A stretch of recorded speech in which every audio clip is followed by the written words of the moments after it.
Okay, let's be real. This is probably one of the greatest ways to end the season, especially because it is a callback to season one, and that they did Momo, I say dirty doing that, especially with how it ended. Yes, this was probably the peak ending I could have asked for. Like, look, all of the kaiju stuff was amazing. I like how Sakata was able to realize how to work the mech. Now, obviously, everyone's trying to figure out how to manage it, and, well, it all goes wrong with poor Okarun getting sent flying because he was ejected, them getting, well, pummeled until Sakata figures out that, I mean, it's the construction thing is based on what the person is imagining. So it's all based on imagination. So he imagines the mech into something he can control. And yeah, he starts throwing hands. He starts doing things that make me laugh.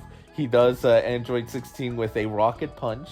Like, there is so much fun stuff that this fighting is. Like, yeah, I can tell it's slow, but that slowness is fine because it's just epicness with him. And I also like his personality. They're like, yeah, everyone makes fun of him because he brings mech robots, robot kits, basically toys in people's eyes, and he's aware of this, and he doesn't care because he loves robots. That is his stick, and that is something that even Momo Ayase would approve of that kind of who cares what others think, just do what you want. And yeah, I mean, that is the motivation. There is what helps him keep like fighting per se. Evil Eye is honestly, oh, and there's the part with Evil Eye, he escapes the mech. He's like, I'm free, gets smashed down by the freaking kaiju, and then he manages to lift the foot off and just like, I'm free. Dude is just having a blast, really.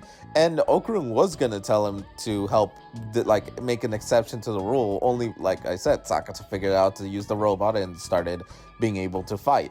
And yeah, all the craziness. I love that it even says, I trained for this. I learned how not to get motion sickness, which, poor Ira and Momo, like, they wouldn't have be able to do that. And all of the airbags just hitting them is also funny. Like, I had a blast with this episode.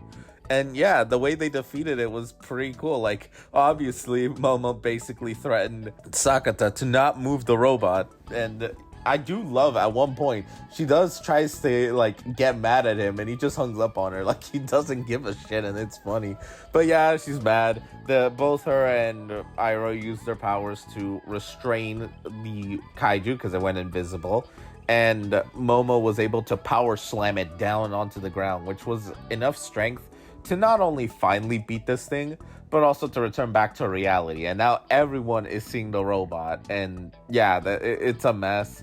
Obviously, Okarun and managing to get Gigi back. They both get, like, the smaller version of the kaiju out of there because, obviously, they don't really want the government to take the kaiju. And plus, I mean, if it wakes up, it would start causing havoc. And yeah, just as they get back, there's a conversation between those two and Sakata, and I kind of like how Sakata assumes that they're like a group of people who are protecting the Earth, which, I mean, to be fair, that would be the logical thinking in that manner. But, I mean, the only way I can say is I kind of do enjoy his personality. It's funny. He's obviously overconfident, but that overconfidence is not bad. And yeah, Okarun manages to see that someone's inside the mech, or not the mech, the kaiju thing, I guess the costume, and yes, it is a female alien. And look, here's where I say this is a diabolical way to end this. It is the fact that Momo Ayase and Ira are barely recovering because they went and threw up because they were just motion sick.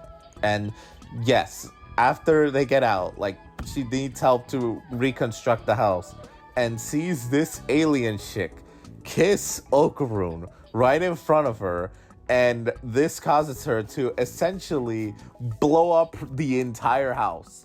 And a reminiscent way of how episode 1 ended when she learned that Okarun's name is Ken Takakura. And yeah, to get a callback to that is kind of funny, but I can't help but find it entertaining that she blew up the house with Ira inside. And oh my god, it is so diabolical. Oh. Oh man, I feel bad for her, but at the same time, like, you gotta admit, she's gonna be super pissed off of that, because she clearly loves Okarun, so seeing some other chick kiss Okarun has gotta make her mad. But that's what I think. Season 3, episode 1, her and Ira freaking the fuck out. That's how I picture it. But yep, gotta give it to them. Another 10 out of 10 banger.